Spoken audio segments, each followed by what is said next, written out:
The blizzard hit Wyoming territory with such fury that Owen O'Malley barely heard the pounding on his cabin door over the howling wind.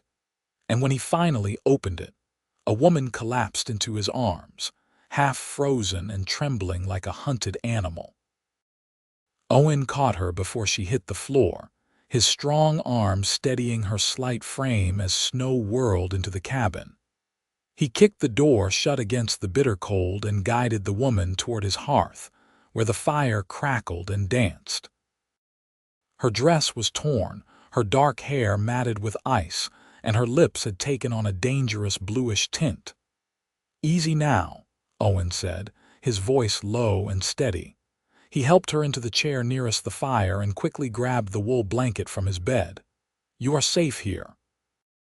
The woman's eyes darted around the cabin like a cornered deer, wide and filled with a terror that made Owen's chest tighten. She clutched the blanket he wrapped around her shoulders but said nothing, her teeth chattering too violently for speech. Owen had lived alone in this cabin for 3 years, ever since he had left Texas to start fresh in Wyoming territory. The year was 1884, and he had built a good life for himself here, working cattle and breaking horses for the ranchers in the area. At 28, he had grown accustomed to solitude, but something about this woman's presence stirred something in him he thought long buried. He moved to the stove and poured coffee into a tin cup, adding a generous spoonful of sugar. "Drink this," he said, kneeling beside her chair. "It will help warm you from the inside." Her hands shook as she reached for the cup, and Owen noticed the bruises on her wrists. His jaw tightened, but he kept his expression calm.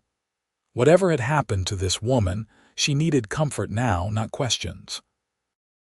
"My name is Owen O'Malley," he said gently. "You are in my cabin about 15 miles north of Cheyenne. That storm came up fast and mean. You are fortunate you found shelter when you did." The woman took a small sip of coffee, wincing as the hot liquid touched her chapped lips. Her eyes met his for the first time, and Owen felt his breath catch. Despite the fear etched into her features, despite the exhaustion and cold that had ravaged her, she was beautiful. Her eyes were a deep green, like pine trees after rain, and held a strength that belied her current condition. "Katherine," she whispered, her voice hoarse. "Katherine Lawrence." "Well, Miss Lawrence, you are welcome to stay here as long as you need. That storm is not letting up any time soon, and even if it did, you are in no condition to travel." Katherine's eyes filled with tears. "He will find me." Owen's hand instinctively moved to the rifle mounted above the door. "Who will find you, my husband?" The word came out like poison. Former husband. The marriage was never legal. He already had a wife back in Missouri, but he does not care about legality. He thinks I belong to him. Owen settled onto the floor beside her chair, giving her space but staying close enough to offer comfort. "Tell me what happened if you are able." Katherine took another sip of coffee, the warmth seeming to loosen her tongue. "I came to Cheyenne 6 months ago from Kansas.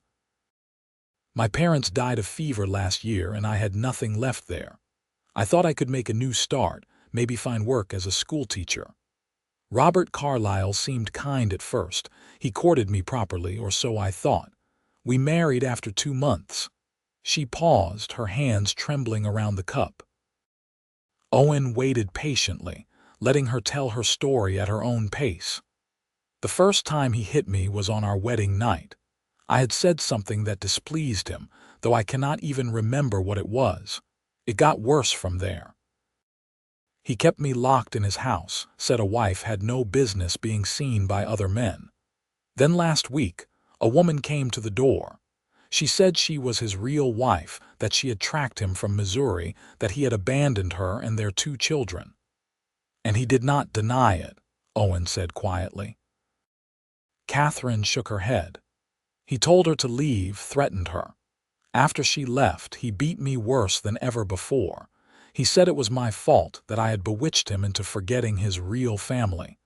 I knew then that if I stayed, he would kill me eventually. So this morning, when he left to check his trap lines, I ran. I took one of his horses and rode north. I did not know where I was going, just that I had to get away. What happened to the horse? She spooked when the storm hit, threw me and ran off. I walked for what felt like hours before I saw your cabin. Owen studied her face, noting the bruise along her jaw that he had not noticed before, the way she held her left arm close to her body as though her ribs pained her. Anger burned in his chest, hot and fierce, but he kept it from his voice. You did the right thing running. A man who would raise his hand to a woman is no man at all. Catherine's eyes searched his face. You believe me? Why would I not? Robert has friends in Cheyenne, important men. They would take his word over mine. Well, those men are not here. I am. And I am telling you that you are safe under my roof. Owen stood and moved to the small kitchen area. When was the last time you ate? Yesterday morning, I think. Maybe the morning before. I am not sure. Owen pulled out salt pork, beans, and the sourdough bread he had baked 2 days earlier. As he prepared a simple meal, he was acutely aware of Katherine watching him. The cabin suddenly felt smaller, more intimate. He had not been alone with a woman in years, not since Sarah had broken their engagement back in Texas, telling him she could not marry a man who owned nothing but a horse and a dream. You live here alone? Katherine asked. I do. I work for the Diamond Creek Ranch about 5 miles east. I break and train their horses, help with the cattle drives in the summer. The owner, Mr. Patterson, he let me build this cabin on his land. It is not much, but it is mine. It is wonderful, Katherine said, and Owen heard genuine appreciation in her voice. It is warm and sturdy. You built it well. Pride swelled in Owen's chest. The cabin was small, just one main room with a sleeping area separated by a curtain, but he had constructed every log with care. The stone fireplace had taken him weeks to build, but it drew well and kept the space warm even in the harshest winter. He brought Katherine a plate of food and watched as she ate slowly, methodically, like someone afraid the meal might disappear. It broke his heart a little. You can have the bed, Owen said. I will sleep by the fire. I cannot take your bed. You can and you will. You have been through hell, Miss Lawrence. Let me offer you what comfort I can. Katherine's eyes filled with tears again. Why are you being so kind to me? You do not know me. For all you know, I could be lying about everything. Owen pulled up a wooden stool and sat facing her. Look at me. When she raised her eyes to his, he continued. I see a woman who has been hurt, who was brave enough to run toward an uncertain future rather than stay in a place where she was not valued. I see someone who needs help. That is all I need to know. A tear slipped down Katherine's cheek. Thank you. The storm raged outside for 3 days. Owen gave Katherine his bed as promised and made himself comfortable by the fire with extra blankets. During the day, they talked. Katherine told him about growing up in Kansas, about her mother who had taught her to read and write when most girls were only taught to sew and cook. She spoke of her father, a quiet man who had worked in the general store and who had encouraged her love of books. Owen shared his own story. He had grown up on a small ranch in Texas, the youngest of 4 sons. When his father died and his oldest brother inherited the land, there had been nothing left for Owen. So he had headed north, following stories of opportunity in Wyoming territory. He had worked every job imaginable: ranch hand, freight hauler, even a brief stint as a deputy sheriff in a town so small it did not even have a name. On the second day, when Katherine tried to stand too quickly, she gasped and clutched her ribs. Owen insisted on examining her injury, keeping his touch professional and gentle. 2 ribs were badly bruised, maybe cracked. He wrapped them carefully with strips of cloth, his hands steady despite the anger that surged through him at every mark he saw on her skin. He will pay for what he did to you, Owen said quietly. I just want to be free of him. I do not care about revenge. It is not revenge. It is justice. When the storm clears, I will take you to the marshal in Cheyenne. We will make sure Robert Carlyle faces charges." Katherine caught his hand. "He has powerful friends. The marshal might not believe me. Then we will find someone who will. I will not let him get away with this." The intensity in Owen's voice surprised them both. He pulled his hand back, suddenly aware of how much he wanted to protect this woman, this stranger who had stumbled into his life only days ago. It was more than just doing the right thing. Something about Katherine called to him, made him want to be better, stronger. That night, unable to sleep, Owen sat by the fire whittling a piece of wood. He heard movement from behind the curtain and looked up to see Katherine emerge, wrapped in his blanket. "Cannot sleep?" he asked. "Every time I close my eyes, I see him. I hear his voice." She sat on the floor near the fire, keeping a respectful distance. "Tell me something good. Tell me about something beautiful." Owen set down his whittling. "In the spring, wildflowers bloom all across the valley, purple and yellow and white as far as you can see. The first time I saw it, I understood why they call this God's country. And in the summer, when you ride up into the mountains, there are meadows where the grass grows so green and thick it looks like an ocean. The elk graze there, and if you are quiet, you can watch them for hours." Katherine smiled, a real smile that transformed her face. "You love it here." "I do. It is hard sometimes and lonely. The winters are brutal. But it is mine, you know, the life I built here, it is mine. Nobody handed it to me or took it away. Every bit of it I earned." "I want that," Katherine said softly. "A life that is mine, the freedom to make my own choices. You will have it, I promise you that." Their eyes met across the fire and something passed between them, an understanding that went deeper than words. Owen felt it in his chest, warm and expanding, dangerous and thrilling all at once. The storm broke on the fourth day. Owen woke to silence, the absence of howling wind so complete it seemed loud in itself. He stood and looked out the window to see a world transformed by snow. Drifts reached halfway up the cabin walls, and the sky was a brilliant, painful blue. Katherine emerged from behind the curtain, her hair loose around her shoulders. She had washed it yesterday with water Owen had heated, and now it fell in dark waves that caught the morning light. "It is over," she said, looking at the peaceful landscape. "The storm is, but you are not leaving yet. The snow is too deep and you are still healing. I cannot impose on you any longer." Owen turned to face her. "It is not an imposition. Besides, I need to make sure the path is clear before we head to Cheyenne. Give it a few more days." Truth was, Owen was not ready for her to leave.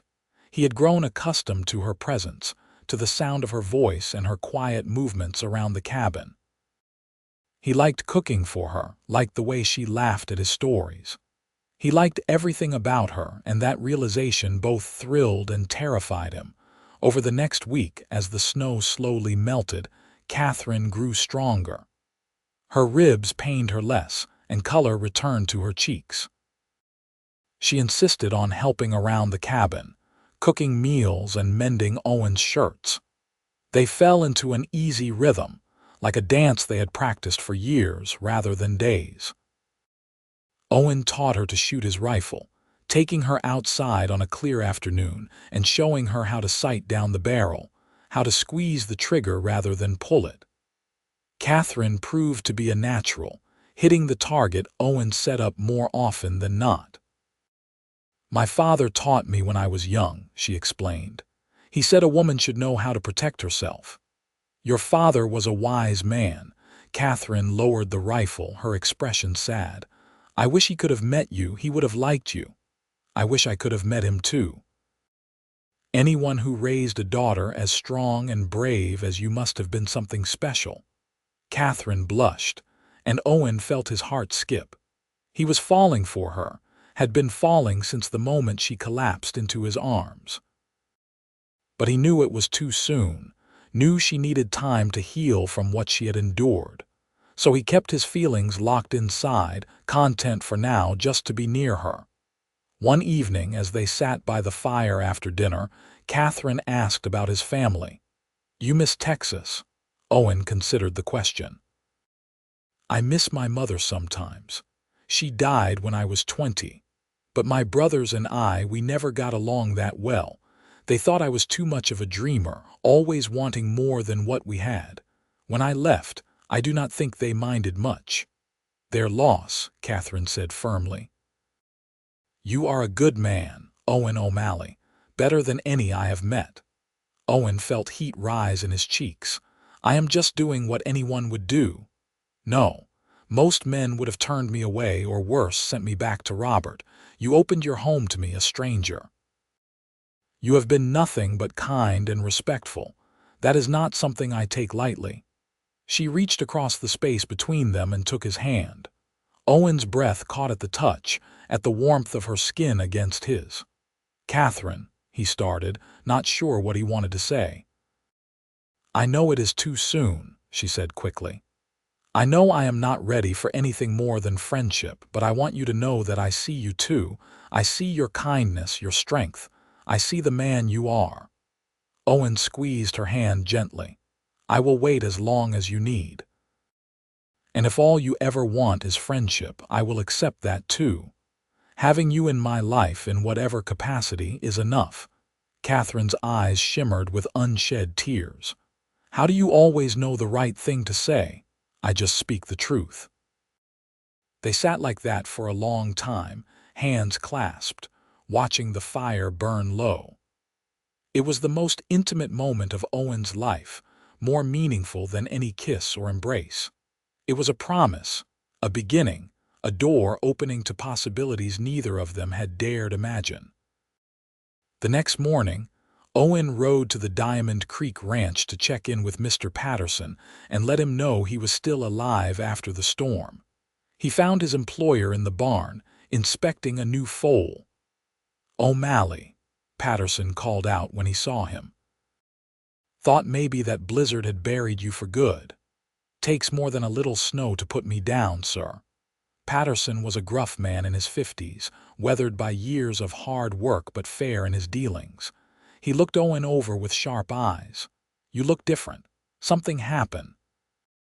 Owen hesitated, then decided honesty was best.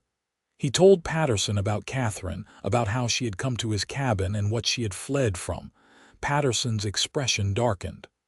"Robert Carlyle, you said? I know of him. Trapper, spends most of his time in the mountains.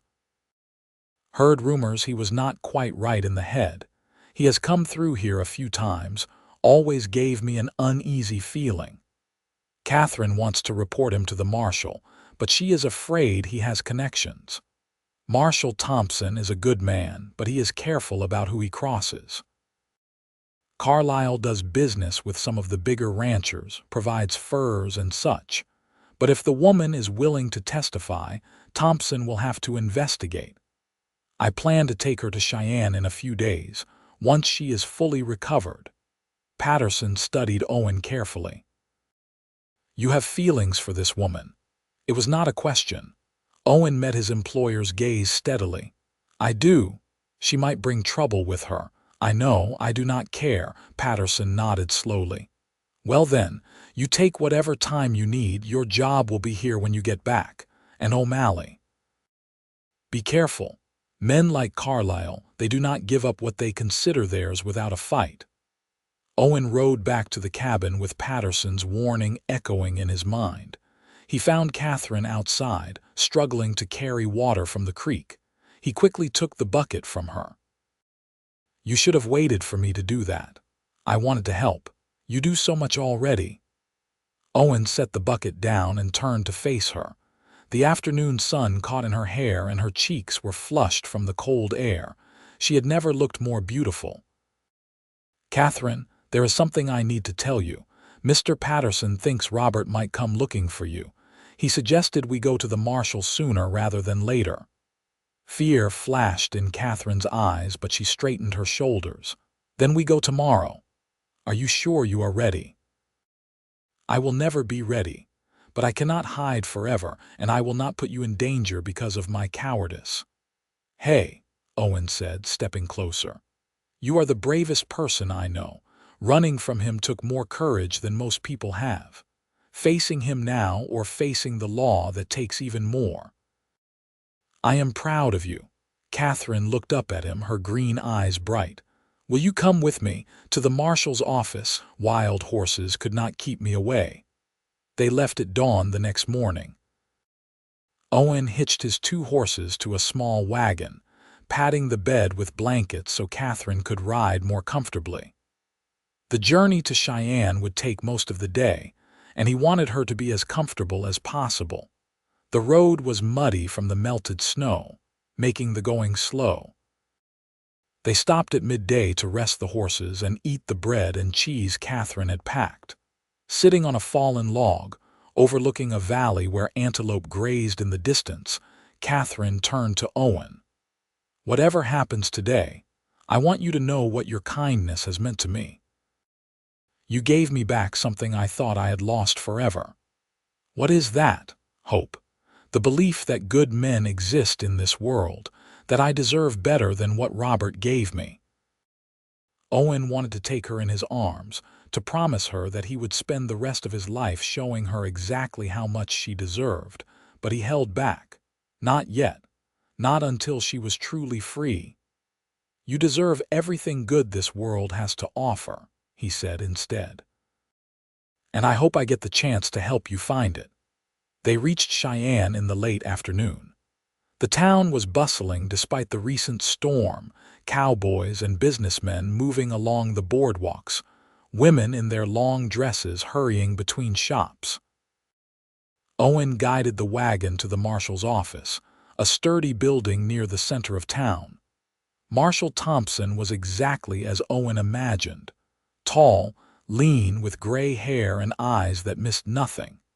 He listened carefully as Katherine told her story, his expression grave. Owen sat beside her, offering silent support. That is quite an accusation, Miss Lawrence, Thompson said when she finished. Do you have any proof of what you are saying? Katherine paled. The bruises. Bruises fade. And Robert Carlyle could claim you injured yourself or that someone else hurt you. I'm not saying I do not believe you, but in a court of law, we need more than your word against his. What about his real wife? Owen interjected. The woman from Missouri, if she testified. If we could find her and if she was willing to travel back here, that might help.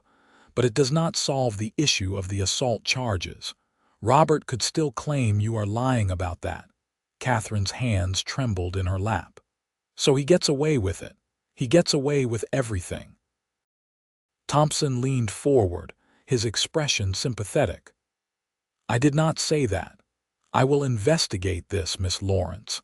I will have a conversation with Mr. Carlyle, and I will make inquiries about his past. But I need you to understand that this will take time, and the outcome is not guaranteed. What if he comes after her? Owen asked. What if he tries to hurt her again? Is there somewhere she can stay where she will be safe? Does she have family or friends in the area? She can stay with me, Owen said firmly. At my cabin. Thompson raised an eyebrow. Is that proper? I do not care about proper. I care about keeping her safe. The marshal looked between them, understanding dawning in his eyes. I see. Well, I cannot tell you how to live your lives, but I will say this. If Robert Carlyle causes any trouble, you come straight to me. And Miss Lawrence, I will need you to be available if this goes to trial. I will be here, Katherine said, her voice stronger now. I am not running anymore. They left the marshal's office with mixed feelings. The meeting had not gone as well as they had hoped, but at least it was a start. As they walked back to the wagon, Katherine slipped her hand into Owen's. He squeezed it gently, drawing strength from her touch. We should get supplies before we head back, Owen said. Food, some fabric if you want to make new dresses, whatever you need. Owen, I do not have any money. I do. And what is mine is yours. They spent an hour in the general store, with Owen insisting Katherine pick out whatever she needed. She was hesitant at first, but he could see the longing in her eyes when she looked at the bolts of fabric, the ready-made dresses on display. Finally, she selected practical items: a warm coat, sturdy boots, fabric for 2 simple dresses, and basic toiletries. As the storekeeper tallied their purchases, Katherine examined a display of books near the counter.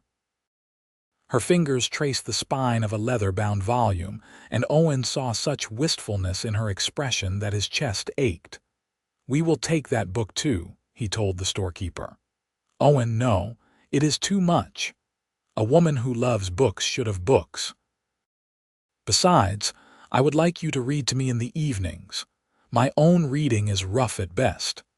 Katherine hugged the book to her chest, her eyes bright with gratitude. "Thank you." They were loading the supplies into the wagon when Owen heard a voice that made his blood run cold. "Katherine." "Katherine, is that you?" They both turned to see a man approaching, his face flushed with anger. He was taller than Owen, broader in the shoulders, with a thick beard and cold blue eyes. Owen did not need to be told who he was. This was Robert Carlyle. Katherine stepped back, and Owen immediately moved in front of her, putting himself between her and her tormentor. "Well, well," Robert said, looking Owen up and down. "Who is this, your new man? Did not take you long to replace me, did it?" "She did not replace you," Owen said evenly. "She escaped you. There is a difference." Robert's eyes narrowed. "This does not concern you, friend. Katherine is my wife, and I am taking her home." "I am not your wife," Katherine said, her voice shaking but clear. "That marriage was a lie, and I am never going back to you. You do not get to make that choice." Robert reached past Owen, trying to grab Katherine's arm. Owen blocked him, shoving him back with enough force to make him stumble. "Touch her again, and you will regret it," Owen said, his voice deadly quiet. Robert recovered his balance, his face twisting with rage. "You think you can take what is mine? I will kill you where you stand." He reached for his hip, and Owen realized with horror that he was going for a gun. But before Robert could draw, a shot rang out. Marshal Thompson stood on the boardwalk outside his office, his rifle aimed at the sky. "That is enough," Thompson called out, striding toward them. "Robert Carlyle, I need to speak with you in my office. Now." "This is between me and my wife," Robert snarled. "Miss Lawrence has made some serious allegations against you. I suggest you come peacefully, or I will arrest you right here in the street." Robert looked at Katherine with such hatred that Owen felt her flinch behind him. "This is not over," Robert said. "Do you hear me, Katherine? This is not over." Thompson took Robert by the arm and led him away, but not before the trapper sent one last venomous look in their direction. Owen waited until they were out of sight before turning to Katherine. She was pale and shaking. "Let us go home," he said softly. The ride back to the cabin was silent. Katherine stared at the horizon, her hands clenched in her lap.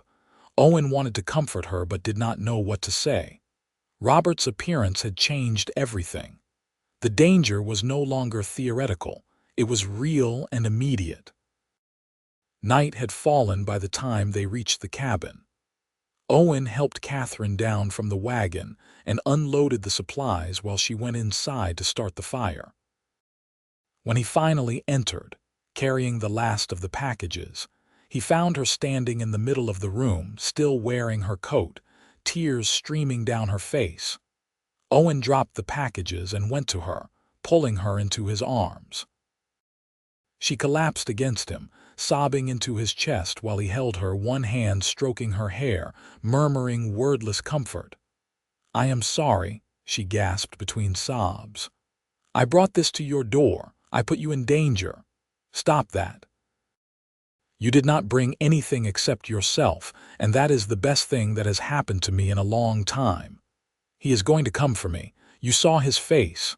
Marshall Thompson cannot hold him forever. Then we will be ready for him." Owen pulled back enough to look into her eyes.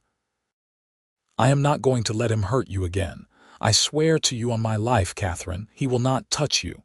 Katherine reached up and cupped his face in her hands. "Why do you care so much? You barely know me." "I know everything I need to know. I know you are brave and kind. I know you make me laugh. I know that when you read out loud, you do different voices for all the characters, and it is the most charming thing I have ever heard. I know that I think about you from the moment I wake up until the moment I fall asleep." He paused, his heart pounding. "I know I am falling in love with you." Katherine's breath caught. "Owen, I am not asking you for anything in return. I know it is too soon, know you need time, but I wanted you to know. I wanted you to understand why I will fight for you, why I will protect you with everything I have." For a long moment they stood there, wrapped in each other's arms, the only sound the crackle of the fire. Then Katherine rose on her toes and pressed her lips to his, soft and sweet and tentative. Owen's heart soared. He kissed her back carefully, reverently, pouring all his love and promise into that single kiss. When they finally parted, Katherine was smiling through her tears. "I am falling in love with you too. I have been for days now. I was just too afraid to admit it." "You do not have to be afraid anymore. Not of your feelings and not of Robert. We will face whatever comes together." That night, they sat by the fire as Katherine had wished, and she read to Owen from the new book. Her voice was soft and melodic, and Owen found himself enchanted not by the story but by the reader. When she finally closed the book, yawning, Owen walked her to the curtained sleeping area. "Sleep well," he said, pressing a kiss to her forehead. "Owen, will you stay close?"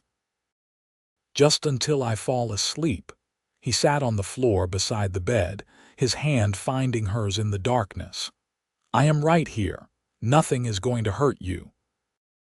Katherine's breathing gradually slowed and deepened, but Owen stayed where he was for a long time, listening to her sleep, making silent promises to the night.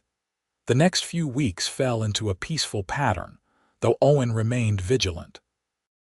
He taught Katherine more about shooting, about tracking, about reading the land. She proved to be an eager student, soaking up knowledge like parched earth absorbing rain. They heard nothing from Marshall Thompson or Robert Carlyle, which made Owen more nervous than if there had been news. He knew men like Robert. They did not give up. They waited and watched and struck when you least expected it. But during the days, Owen let himself hope. He and Katherine grew closer with every passing hour.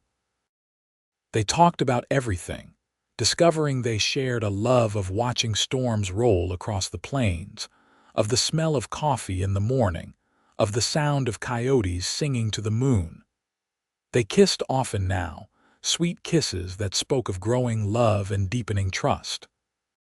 One evening, as they prepared dinner together, Katherine turned to Owen with a serious expression. "I have been thinking about the future, about what happens after all this is resolved with Robert." Owen's heart sped up. "What about it? I cannot stay here forever. People will talk. It will damage your reputation." "I do not care about reputation. But I care about yours." Katherine set down the knife she had been using to cut vegetables. "Owen, I love you, I know I do, but I do not want to be a burden or a scandal. Maybe I should find work in Cheyenne, get a room somewhere. Or you could marry me." The words were out before Owen could stop them. Katherine stared at him, her eyes wide. "What?" Owen took a deep breath. This was not how he had planned to propose, but now that the words were spoken, he realized they were exactly right. "Marry me, Katherine. I know it is fast, and I know you have been through hell with your last marriage, but I love you. I want to build a life with you. I want to wake up beside you every morning and fall asleep holding you every night. I want to give you the life you deserve, the freedom you want. Say yes." Katherine's eyes filled with tears. Owen, I want to say yes, more than anything. But what if Robert finds a way to claim our marriage is invalid because he says I am still married to him? Then we will fight it. We will get a lawyer, prove his marriage was fraudulent. Katherine, I am not afraid of him or what he might do. The only thing I am afraid of is losing you. Katherine crossed the small kitchen and threw her arms around Owen's neck. Yes, yes, I will marry you. I want nothing more than to be your wife. Owen lifted her off her feet, spinning her around as she laughed. When he set her down, he kissed her deeply, tasting salt from her tears and the sweetness that was uniquely hers. We will do it properly, he said. We will go to Cheyenne, get the license, have the preacher marry us in the church. I want everyone to know you are mine and I am yours. They traveled to Cheyenne 3 days later. This time, there was joy in the journey despite the lingering threat of Robert. They stopped at the marshal's office first, where Thompson greeted them with unexpected good news. I was about to send someone to find you, he said. Robert Carlyle is gone. Turns out he had warrants out for his arrest in Missouri and Kansas. When I started making inquiries, he must have gotten spooked. He left town 2 weeks ago. Word is he headed up to Montana Territory. Katherine sagged with relief. He is really gone, appears so. I cannot promise he will not come back someday, but for now you are safe. And Miss Lawrence, I found his real wife. She is willing to testify that your marriage was never legal. You are free of him. Owen squeezed Katherine's hand. Everything was falling into place. They obtained their marriage license that afternoon and were married the following day in a small church on the outskirts of Cheyenne. Katherine wore a dress of deep blue that Owen had insisted on buying for her, and she carried a small bouquet of winter berries and evergreen that the preacher's wife had assembled. Owen wore his best shirt and pants, his dark hair combed back, his heart so full he thought it might burst. Mr. and Mrs. Patterson attended as witnesses, along with a few of the ranch hands Owen had befriended over the years. When the preacher pronounced them man and wife, Owen kissed Katherine with all the love in his heart, and the small congregation erupted in applause. That night, they stayed in a hotel in Cheyenne, their first night as husband and wife. Owen was gentle and patient, letting Katherine set the pace, erasing the painful memories of her past with tenderness and love. They talked late into the night, making plans for their future, dreaming together. I want to expand the cabin, Owen said, tracing patterns on Katherine's arm as she lay against his chest. Add a room for the children we will have someday. Maybe build a bigger barn, get some chickens. I would like that, and I could start teaching again. Maybe just a few children from the neighboring ranches at first. We could use part of the cabin or build a small schoolhouse if there is enough interest. You could teach me to read better. I never got much schooling as a boy. Katherine lifted her head to smile at him. I would love to teach you. We will read together every night. I am the luckiest man alive, Owen said, kissing her forehead. We are both lucky. We found each other when we needed each other most. They returned to the cabin the next day as Mr. and Mrs. O'Malley, ready to begin their life together. True to his word, Owen began expanding the cabin that spring. With help from some of the ranch hands, he added a second room and built a proper barn. Katherine planted a garden, teaching herself from a book on agriculture she had found in town. Word spread about Katherine's teaching, and by summer, she had 6 students ranging in age from 5 to 12. The children came 3 days a week, and Owen built benches and a small desk in the new room. Katherine glowed with happiness as she taught, her passion for learning infectious. A year after their wedding, Katherine discovered she was pregnant. Owen could barely contain his joy, though he fretted constantly about her health. I am fine, Katherine laughed as Owen insisted on doing all the heavy work around the cabin. Women have been having babies since the beginning of time. Not my wife. My wife is special and needs to be taken care of. Their son was born in February of 1886, during a snowstorm less severe than the one that had brought Katherine to Owen's door. They named him James Patrick O'Malley, and he had his mother's green eyes and his father's dark hair. Owen held his son for the first time with tears streaming down his face, marveling at the tiny miracle he and Katherine had created. Katherine proved to be a natural mother, patient and loving. She returned to teaching after 3 months, bringing James to the schoolroom in a cradle Owen had crafted with his own hands. The children adored the baby, and it was not uncommon for lessons to be interrupted by someone wanting to hold him or make him smile. 2 years later, their daughter arrived. They named her Rose Marie, and she looked like a perfect blend of both parents. James, now a rambunctious toddler, was fascinated by his baby sister, always wanting to help care for her. The years passed in a blur of happiness.